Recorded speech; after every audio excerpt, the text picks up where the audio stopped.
The university observatory dome creaked as Lyra Novak adjusted the massive telescope, her fingers moving with practiced precision despite her growing fatigue.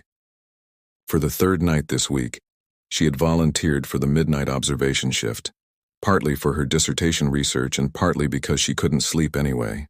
The persistent exhaustion that had plagued her for weeks seemed to worsen at night, accompanied by peculiar waves of nausea that defied explanation. "You look terrible," said her fellow graduate student Marco, handing her a thermos of tea. "Have you seen a doctor yet?" "I have an appointment tomorrow," Lyra admitted, tucking a strand of dark hair behind her ear. "Probably just stress from the dissertation deadline." "Or alien abduction," Marco joked, making spooky fingers at her. "Maybe they're conducting experiments on you." "Very funny." Lyra rolled her eyes, returning to the star charts spread across her workstation. At 28, she was one of the most promising doctoral candidates in exoplanet habitability. Though her scholarship barely covered her tiny basement apartment and ramen dinners, the following morning, Lyra sat in the sterile waiting room of Celestial Heights Medical Center, a gleaming new facility that accepted her student insurance only because of a university partnership program. Around her, patients of varying socioeconomic status filled out forms and scrolled through phones. "Novak?" called a tired-looking nurse. "Room 108. As Lyra followed the nurse down the hallway, she passed a tall man being escorted in the opposite direction. Something about him made her pause momentarily. Perhaps his unusual amber gold eyes or the way he carried himself with elegant precision. His skin had a subtle undertone she couldn't quite place, almost iridescent under the harsh fluorescent lights. Their eyes met briefly and Lyra felt an inexplicable flutter in her chest before continuing to her exam room. Across town at the prestigious International Astrophysics Conference, Dr. Orion Helios was scheduled to deliver the keynote address on interstellar travel possibilities. Instead, he found himself secluded in a hotel bathroom, his skin flushing with an alarming purplish hue that would certainly raise questions among the human scientists. His assistant, Vega, knocked urgently on the door. "The presentation starts in an hour. Should I tell them you're delayed?" "I need medical assistance," Orion replied, his usually melodious voice strained. "My stabilizers are failing. Find me someone discreet." Within 30 minutes, arrangements had been made at Celestial Heights Medical Center's private wing, where wealthy clients could access care without publicity. The facility had been recommended for its state-of-the-art equipment and confidentiality protocols. Dr. Helena Zhao met Orion in an isolated examination room. "Mr. Helios, I understand you have a rare condition requiring specialized treatment?" "Indeed." Orion's composed demeanor belied the seriousness of his situation. "I require a cellular stabilization procedure. My assistant has provided the protocols." Dr. Zhao reviewed the unusual medical documents with a raised eyebrow but asked no questions. Some of her wealthiest patients had exotic requirements and the money to ensure discretion. "We'll need to collect some biological material to synthesize the stabilizer. Our lab technician, Jin, will assist you." Meanwhile, in room 108, Lyra was explaining her symptoms to Dr. Roberts. "The fatigue is getting worse, and I've been experiencing strange sensitivity to smells. Even my favorite coffee makes me nauseous now." Dr. Roberts ordered a comprehensive panel of tests. "We'll need to rule out several possibilities. Our technician will be in shortly to collect samples." Jin Park had been working double shifts for 2 weeks straight. The understaffed lab had him running between the regular clinic and the premium wing, processing samples for 2 entirely different patient populations. As fatigue clouded his judgment, he placed 2 collection trays side by side, one for the astronomy students' routine blood work, and one for the visiting physicist's specialized cellular extraction. A momentary distraction, a text about his mother's worsening condition, was all it took. When Jin returned his attention to the lab samples, he inadvertently swapped the procedures, setting in motion a cosmic mistake that would forever alter 2 lives. Later that evening, as Lyra peered through her telescope at distant stars, she had no way of knowing that one of them had already become inextricably linked to her future discovery. 3 weeks after her medical appointment, Lyra could no longer ignore the changes in her body. The persistent nausea had developed a predictable morning pattern, and her exhaustion had deepened despite getting more sleep. When she found herself crying over a documentary about Jupiter's moons, she finally called the medical center to follow up on her test results. "Ms. Novak?" The receptionist's voice sounded oddly formal. Dr. Zhao would like to see you as soon as possible. Can you come in today? Something in the woman's tone sent a chill through Lyra. What's wrong? Is it serious? Dr. Zhao will discuss everything in person. 4 hours later, Lyra sat in a private consultation room, her hands twisting nervously in her lap. The room was different from her previous visit, more luxurious with comfortable leather chairs and abstract art on the walls. When Dr. Zhao entered, she was accompanied by a woman in a tailored suit who introduced herself as the hospital's legal counsel. Ms. Novak, Dr. Zhao began, her voice gentle but direct. I'm afraid we need to discuss a serious procedural error that occurred during your visit last month. Lyra's stomach tightened. What kind of error? Our lab technician was handling multiple procedures simultaneously and accidentally performed an insemination procedure on you that was intended for another patient. The words hung in the air, surreal and impossible. Insemination? Lyra repeated, her voice barely audible. What does that mean exactly? Dr. Zhao met her eyes directly. It means you're pregnant, Ms. Novak. I've confirmed it with multiple tests. The room seemed to tilt sideways. That's not possible. I came in for blood work, I know. This should never have happened. The hospital takes full responsibility. The lawyer leaned forward. We're prepared to offer comprehensive compensation and cover all medical expenses. I don't care about compensation right now. Lyra interrupted, her voice rising. Who? Whose genetic material was used? Dr. Zhao hesitated. That's complicated. The donor was a visiting scientist named Orion Helios. We're in the process of contacting him. The name triggered Lyra's memory. The tall man with the unusual eyes she had passed in the hallway. This is insane, she whispered, one hand unconsciously moving to her abdomen. You have options, Dr. Zhao said gently. Whatever you decide, we'll support your choice fully. Lyra barely heard her. Pregnant, with a stranger's child. A stranger who had looked at her just once with eyes unlike any she had ever seen. As she left the hospital in a daze, her phone chimed with a text from an unknown number. Ms. Novak, this is Orion Helios. I've just been informed of the situation. We need to meet. Please contact my assistant at this number to arrange a time. Across town, Orion paced the length of his penthouse suite, his skin fluctuating between its natural purple iridescence and the human passing tone his stabilizers usually maintained. The medical error had thrown him into crisis. His mission on Earth was strictly scientific. Observe, research, present findings, and return home. Nothing in his extensive preparation had covered accidental reproduction with a human subject. This complicates everything, Vega said, watching her superior with concern. The High Council will recall you immediately if they learn what's happened. They won't learn anything yet, Orion replied, his voice tight with restraint. First, I need to understand what this woman intends to do. And if she wants to continue the pregnancy, a hybrid child has never been— I know what's never been done, he interrupted. But theoretical impossibility seems irrelevant now that it's happened. The following afternoon, Lyra arrived at the presidential suite of the Grand Observatory Hotel, her heart pounding with anxiety and anger. A sleek woman with silver-white hair opened the door, introducing herself simply as Vega, before leading Lyra into a spacious sitting area where Orion stood by the window. He turned as she entered, and Lyra gasped involuntarily. In the natural light, his skin had a subtle luminescence, and his eyes were even more striking, gold with flecks of something that seemed to shift like cosmic dust. Thank you for coming, Ms. Novak, he said, his voice melodious despite the tension evident in his posture. I believe we have much to discuss. Lyra squared her shoulders, determined to maintain composure. You could say that. Apparently, I'm carrying your child due to some cosmic level of medical incompetence. Indeed. Orion gestured to the seating area. Please sit. Would you like something to drink? Water, perhaps. Lyra sat stiffly on the edge of a chair. I don't want pleasantries. I want to understand what happens now. Orion exchanged a glance with Vega, who nodded slightly before leaving the room. Once alone, he sat across from Lyra, studying her with an intensity that made her skin tingle. Before we discuss the pregnancy, he said carefully, there's something you need to understand about me. I'm not human, Orion stated simply, watching Lyra's reaction closely. She stared at him, waiting for the punchline. When none came, she laughed nervously. Right, and I'm secretly a mermaid. Can we be serious about this situation, please? I am being entirely serious, Lyra. His use of her first name sent an unexpected shiver through her.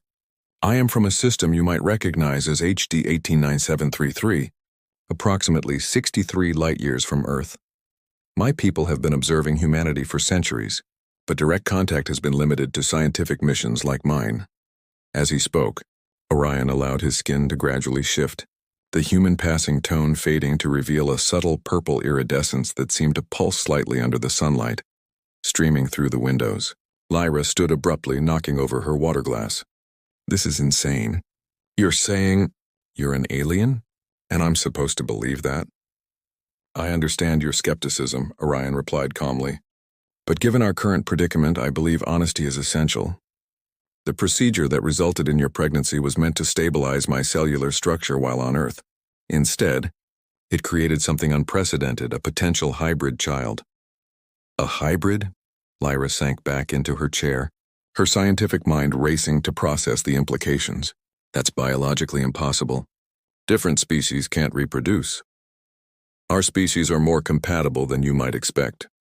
My people have DNA structures similar to humans, though with significant differences in certain sequences. This compatibility is one reason we've studied Earth for so long. Lyra's hand moved to her stomach protectively. If what you're saying is true, what does this mean for the pregnancy? Orion leaned forward, his expression softening. That's what we need to determine. My initial analysis suggests the child could be viable, but there are many unknowns. This has never happened before. Never happened before, Lyra echoed faintly. Great. So I'm some kind of interspecies medical case study now? You are much more than that, Orion said, his voice gentle. You are an autonomous being with full agency in this decision. Whatever you choose regarding this pregnancy, I will respect. Lyra studied him, seeing beyond her initial shock to notice the genuine concern in his otherworldly eyes. And if I choose to continue, what then? You mentioned you're here on a mission. When does that end? I'm scheduled to return in approximately 7 Earth months. Just in time for the birth, Lyra noted bitterly. Convenient. Orion rose and moved to sit beside her, careful to maintain some distance. I can request an extension, perhaps even permanent assignment to Earth, depending on circumstances. The implication hung between them, that he might stay for a child he never intended to create, with a woman he barely knew. This is a lot to process, Lyra admitted, her anger giving way to a bone-deep weariness. I need time to think. Of course. Orion hesitated, then gently placed something on the table between them, a small crystal-like device that glowed with soft blue light. This contains information about my physiology and genetic structure that might help you understand what to expect. It's compatible with Earth technology. As Lyra reached for it, their fingers brushed briefly. The contact sent a strange, pleasant warmth up her arm, and Orion pulled back quickly, looking startled. What was that? She asked. Another complication, he murmured. It seems the pregnancy has created a temporary biological link between us, something like an empathic connection. It's unexpected. Lyra looked at her fingers, still tingling from the brief touch. Is it dangerous? Not dangerous, but significant. It suggests the hybrid nature of the child is already influencing both our physiologies. His eyes met hers, filled with something like wonder. You might experience unusual sensations or awareness of my emotional state, especially in proximity. As if to demonstrate, Lyra suddenly felt a wave of concern that wasn't her own, a foreign sensation of protective worry mixed with scientific curiosity. Is that you? Orion nodded. I apologize. I'm still learning to control it. This is officially the strangest day of my life, Lyra said, attempting humor despite her overwhelm. An alien baby and telepathic connection were definitely not on my dissertation timeline. Surprisingly, Orion smiled, a genuine expression that transformed his serious face. Nor were they in my mission parameters. Over the next week, Lyra and Orion established a cautious routine of daily meetings. In his hotel suite, protected from curious eyes, he answered her endless questions about his world, his biology, and what their unusual situation might mean for the developing child. With each conversation, the initial shock and resentment began to soften into a strange, tentative connection. Your people look remarkably human, Lyra observed one evening as they reviewed the genetic information he had provided. Evolution on parallel tracks? Or perhaps deliberate design, Orion suggested. There are theories among my scientists that our worlds share ancient connections. As they worked side by side, the accidental empathic link between them strengthened, allowing glimpses into each other's emotions. Lyra found herself increasingly aware of Orion's complex feelings, his scientific fascination with their situation, his growing concern for her well-being, and something deeper developing that neither of them acknowledged openly.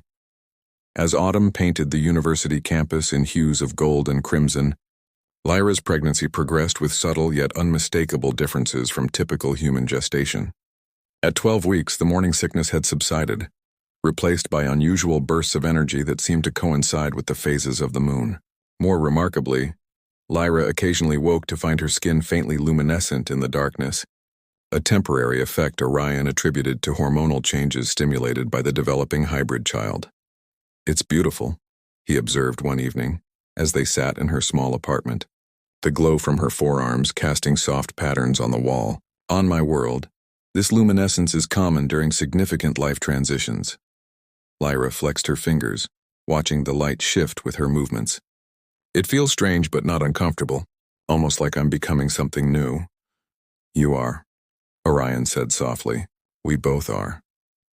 Their initial caution had gradually evolved into a tentative friendship and then, almost imperceptibly, into something deeper. The empathic connection between them had strengthened, allowing them to sense each other's emotions with increasing clarity. This unexpected intimacy accelerated their bond in ways neither had anticipated. Orion had extended his mission on Earth indefinitely, citing ongoing research opportunities in his reports to the High Council. So far, his superiors had accepted this explanation, unaware of the real reason for his continued presence. "They'll discover the truth eventually," Vega warned one morning as she helped Orion prepare for a meeting with Lyra. "The Council monitors all extended Earth assignments closely."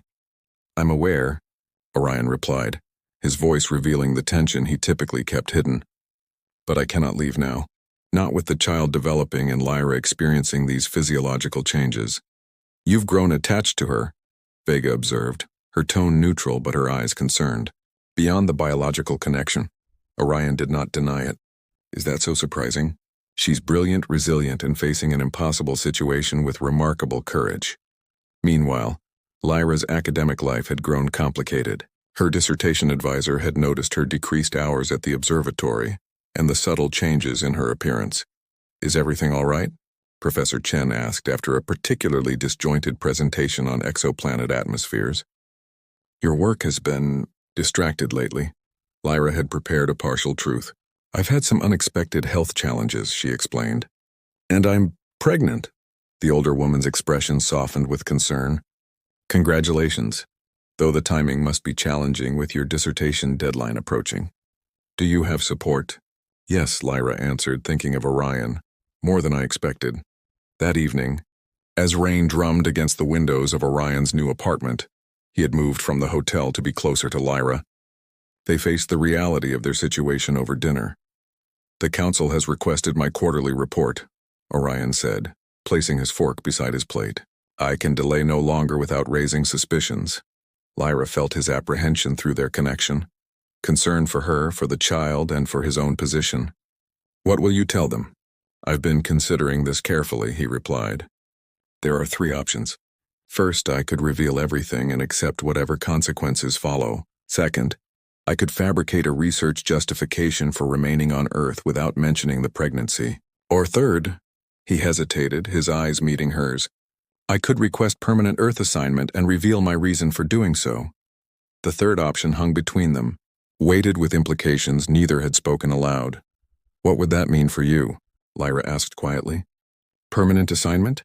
It would mean leaving my world behind, committing to Earth as my home." His voice lowered.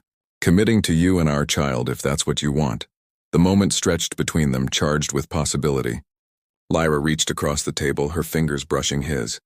The familiar warmth of their connection flowed between them, but now accompanied by something new, a vision of possibility, of a future neither had imagined but both could now see. "I never planned for any of this," Lyra admitted, A hybrid pregnancy, an empathic bond with someone from another world. It should feel wrong or